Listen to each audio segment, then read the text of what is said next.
Здравствуйте, это программа «7 дней плюс». Сегодня, наверное, не нужно проводить специальное исследование, чтобы доказать, что коррупция нарушает экономическое развитие, ослабляет демократические институты, принцип верховенства закона, нарушает общественный порядок и разрушает доверие общества. Борьба с мздоимцами идет уже долгие годы, но учитывая, что она продолжается до сих пор, понимаем, что это явление, как коррупция, до сих пор существует. Сегодня с нашим гостем мы будем говорить не о масштабах такого явления, как коррупция, а вот о законотворческой работе, которая пытается эту борьбу усилить. С удовольствием представляю нашего гостя. Это Игорь Измайлович Бикеев, первый проректор по научной работе Казанского инновационного университета, депутат Госсовета Республики Татарстан, доктор юридических наук, профессор, занимающийся непосредственно темой, таким явлением, как коррупция и борьбы с ней. Итак, понятно, что коррупция у нас поражены, в общем-то, скажем так, все сферы, наверное, нашего общества, не скрываем мы об этом. Борьба идет, борьба продолжается, но как за эти годы трансформировалось, наверное, само явление, как коррупция, и какие, возможно, важные аспекты хочется выделить в этой связи? Коррупция меняется так же, как и общество. Если мы обратимся к социологическим исследованиям, они являются наиболее достоверным материалом, потому что статистика не всегда дает точное понимание действительности. Где-то увеличение количество регистрируемых преступлений связано с улучшением работы правоохранительных органов.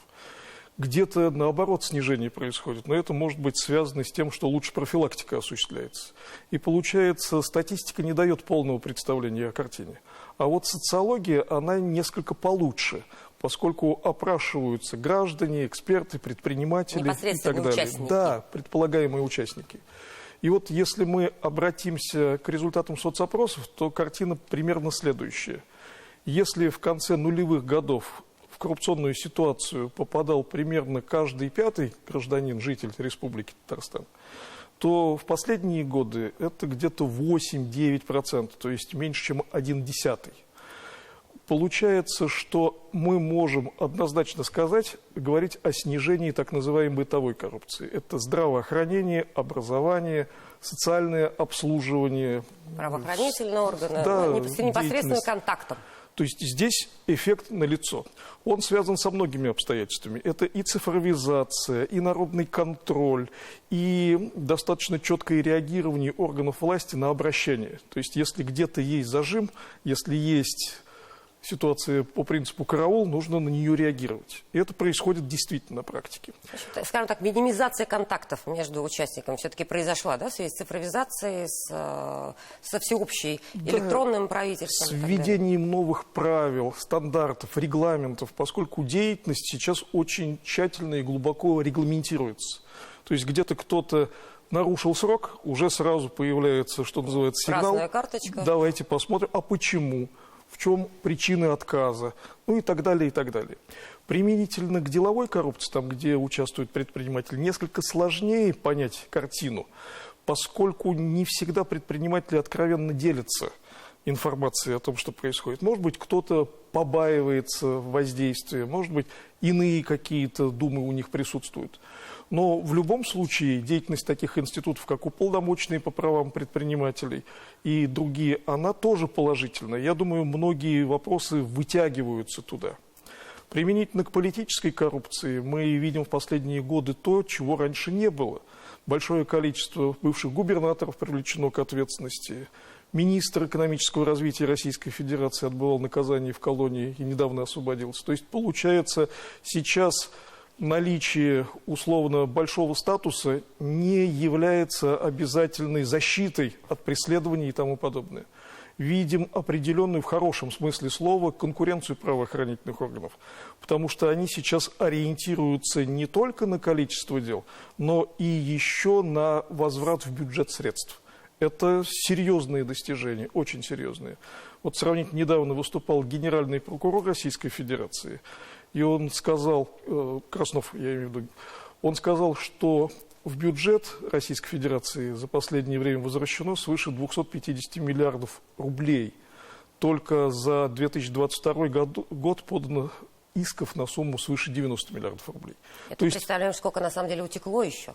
А это мы не знаем, мы можем только экспертные заключения делать, что-то изучать, обращаясь к данным финмониторинга и так далее, и так далее. То есть изменение коррупции есть, и противодействие ей тоже есть. Вот вся та деятельность, которая осуществляется последние 15 лет с момента принятия специализированного федерального закона, она приводит к определенным позитивным изменениям. Это не одномоментно, это длительный процесс, но он идет. Но на самом деле на слуху раньше были получение взятки, дача взятки. На самом деле все меньше и меньше вот таких заголовков даже в СМИ. А куда ушла и в чем сегодня коррупция? Я уже сложно представляю, что в кабинет к чиновнику приходит с чемоданчиком. Либо кто-то выходит откуда-то с чемоданчиком. Да? То есть, а где, в чем сегодня, как выглядит сегодня коррупция? Вы не поверите, но приходят и с чемоданчиками, и с пакетами, и, получается, с конвертами и так далее, и так далее. Да, для кого-то это выглядит как какой-то реликт, что, дескать, с учетом того, что сейчас есть видеонаблюдение, возможные действия правоохранительных оперативных органов и так далее, но все равно определенное количество людей все равно попадается. Жадность ведет к преступлению. Но есть и те люди, особенно в сфере деловой коррупции, которые действуют, они пытаются уходить от подобного рода фиксаций, от подобного рода опасностей для себя. Кто-то пытается переводить отношения в сферу использования криптовалют. Так. То есть, получается, содержать электронные кошельки, которые непосредственно с тобой не связаны. Кто-то пытается в рамках обмена коррупционными услугами выставлять какие-то требования, которые, опять же, не ведут к непосредственному расчету наличными. Ну, например, попросить за определенную услугу, чтобы, например, покупались товары только у определенного поставщика или производителя. А, естественно, этот поставщик или производитель аффилированное лицо с самим чиновником и так далее, и так далее. Есть и другие способы. Кто-то выдвигает в качестве взаимного требования, чтобы ввели в состав учредителей, родственника-свойственника, чтобы передали часть акций определенным людям и так далее. Но мы, опять же, здесь поднимаемся с уровня бытовой коррупции на более высокий. Как вы сами понимаете, вряд ли сотрудник тех или иных бытовых служб будет требовать, чтобы обычный гражданин перевел что-то и так далее, и так далее. Но деловая коррупция – это совершенно другие суммы, это совершенно другие задачи, совершенно другой ущерб государству в том числе. Но вот если вспомнить за последние годы, какие из законов вы считаете наиболее важными, ключевыми, которые повлияли на вот определенные положительные результаты, о которых вы сегодня говорите? Нормативные изменения, они идут постоянно. Некоторые из них носят редакционный, уточняющий характер и так далее. Но вот из числа решений, которые имеют принципиальный характер, это введение единого реестра лиц, уволенных в связи с утратой доверия.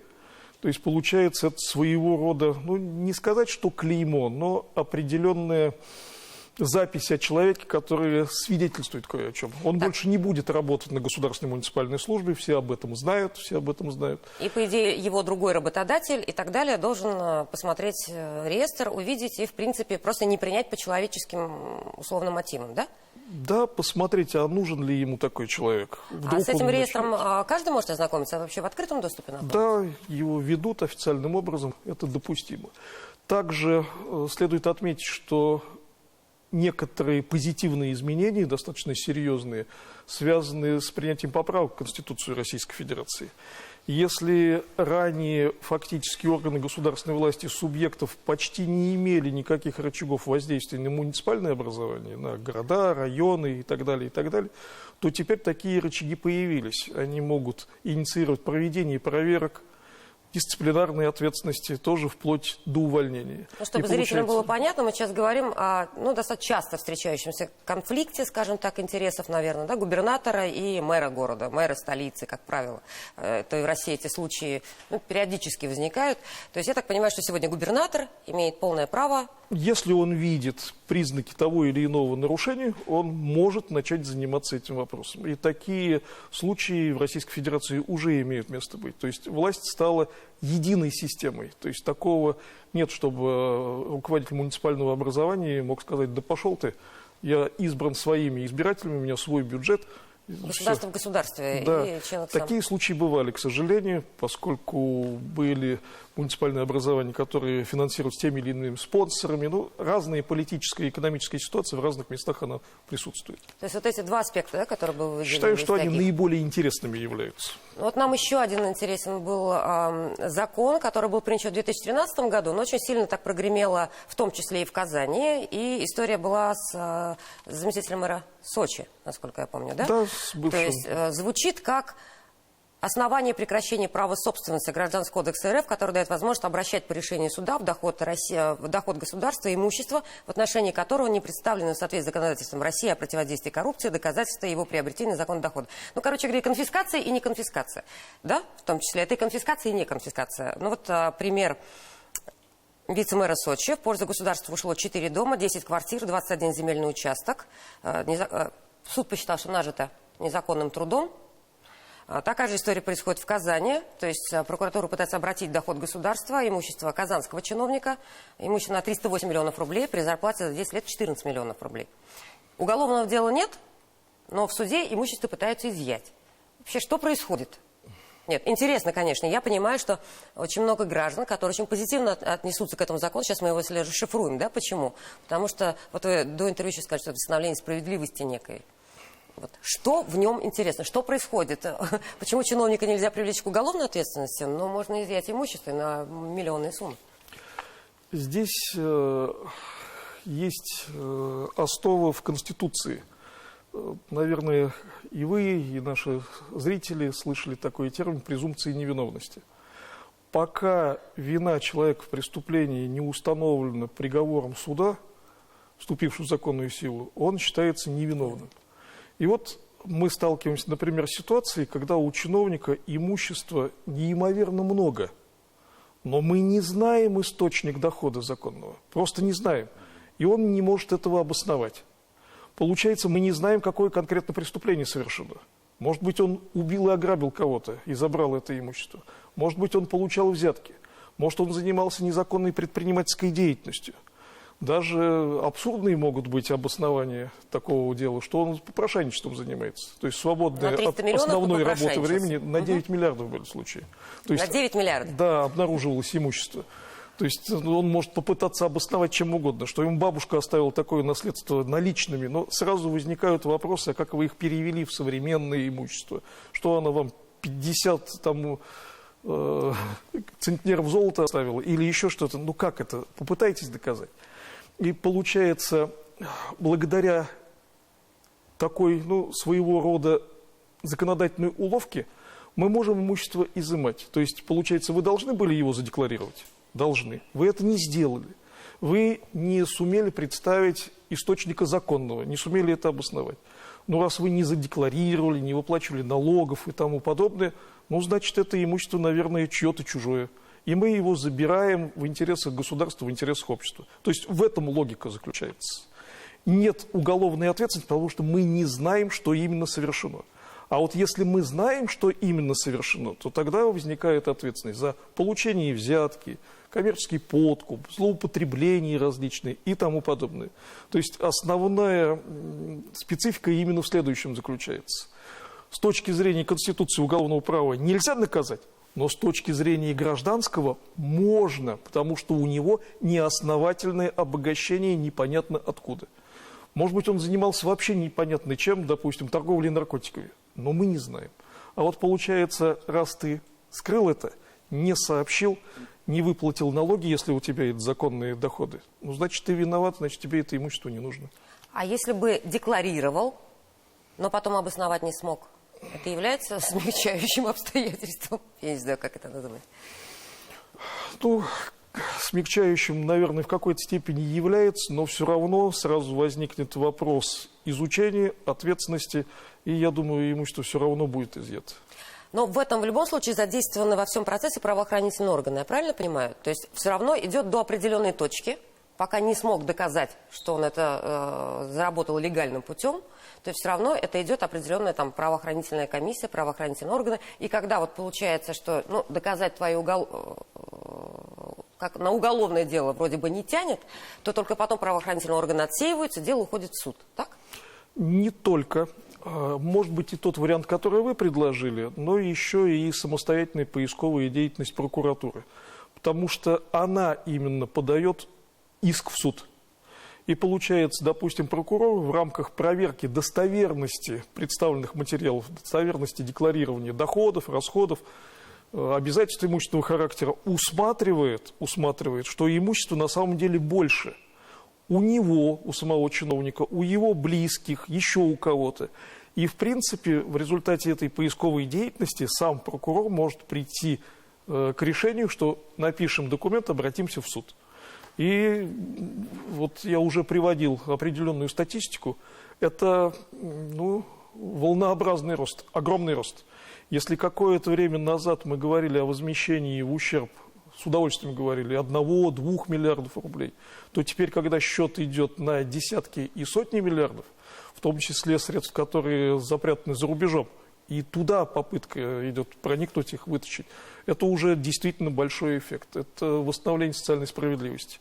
Получается, жулик, в кавычках жулик, потому что это, может быть, ругательно кем-то воспримется и так далее, ночей не спал, составлял различные схемы, людей обманывал, кидал, мучился, скопил огромную сумму, и вдруг пришли и все отобрали. Обидно?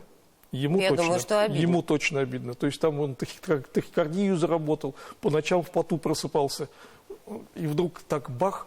Но с точки зрения общей справедливости, но самое ценное, все, что правильно. нажито непосильным трудом, забрали. То есть человек остался гол как нечестным, нечестным. Может быть, непосильным трудом, но нечестным. Есть ли вероятность того, что при конфискации имущества по решению суда, что потом может появиться и уголовное дело? Либо чиновник может быть уволен в связи с утратой доверия. Может ли это в принципе стать причиной увольнения, утрата доверия, после того, как конфисковано имущество? Немножко разные сферы, потому что увольнение в связи с утратой доверия – это дисциплинарная ответственность в рамках трудового права. Но, безусловно, может, если сроки соблюдены, там определенные сроки имеются. Все-таки нужно разводить небольшую разницу между изъятием, обращением имущества, доход государства, и конфискацией. Конфискация – это мера уголовно-правового характера. Мы так по-народному говорим. Она затрагивает только какое имущество. Во-первых, это по конкретному преступлению. То есть мы знаем, что, допустим, человек взял взятку, поэтому у него изымается предмет взятки. Понятно, это незаконное обогащение, идет в доход государства. Также могут быть по определенным делам изъяты орудия различные, но это по другим преступлениям. То есть оружие, различные транспортные средства и тому подобное. Конфискация затрагивает только исчислимую часть, когда мы можем точно понять, что связано с этим преступлением. Конфискация не забирает всего имущества вообще, поскольку считается, что это несправедливо. Что-то еще остается. Дело в том, что если мы забираем все имущество, то могут пострадать другие люди, в частности, члены семьи, в частности, лица, перед которыми он несет обязательства и так далее. То есть здесь как бы логика какая? Не должно быть ответственности коллективной. Ответственность должна быть индивидуальной. Но это, опять же, поясняю, только с позиции уголовного права. С позиции гражданского права можно изымать имущество. Это просто разные сферы, разный подход.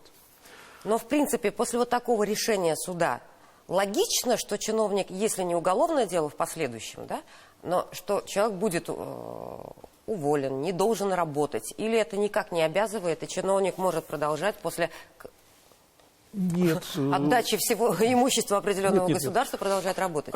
Изымается имущество, но одновременно, естественно, принимаются и другие меры. То есть он, безусловно, будет уволен, даже если уголовного дела нет. Это основание для утраты доверия, которое... Это является основанием. Да. Хорошо. Еще в 2019 году, вот, по моей информации, может, уточните потом, Конституционный суд Российской Федерации признал, вот, в общем-то, законную тактику выжженной земли, скажем так, вокруг попавшихся на воровстве чиновников прочих слуг народа. Отбирать вот нажитое непосильным трудом имущество можно не только у супругов и детей, подозреваемых взяточников, да, в каких-то, но даже у друзей и знакомых. Вообще это в практике встречается такое? Были уголовные дела в отношении достаточно высокопоставленных сотрудников правоохранительных органов Российской Федерации, и МВД, и ФСБ, которые были прикосновенны к экономической деятельности, к экономическим преступлениям, к банковской сфере и тому подобное. Вот у одного из них в рамках проверок обнаружились авуары, там, допустим, на 9 миллиардов рублей, у другого примерно на 11. И они, естественно, пытались мимикрировать это все, распределить как раз между родственниками, свойственниками, между теми людьми, с которыми у них были близкие любовные отношения, потому что некоторые термины я не люблю, которые являются чуть ли не ругательными. Ну, получается, брака нет, но состоят в определенных отношениях. И получается, вот доверил этому человеку, у него это все хранится. То есть это способ, опять же, избежать ответственности и избежать изъятия. И получается, в рамках проверки правоохранительные органы или непосредственно прокуратура приходит к выводу, что вот у этого близкого человека, у этого друга, любимого, любимой и так далее, имущество тоже существенно больше, чем он заработал. И, естественно, вопрос идет уже и к нему. А ты откуда это взял? Откуда это взялось вообще? То есть тоже вот на углу стоял, на паперти и на несколько миллиардов набрал. Попрошайничал. Попрошайничал, то есть Христа ради или так далее.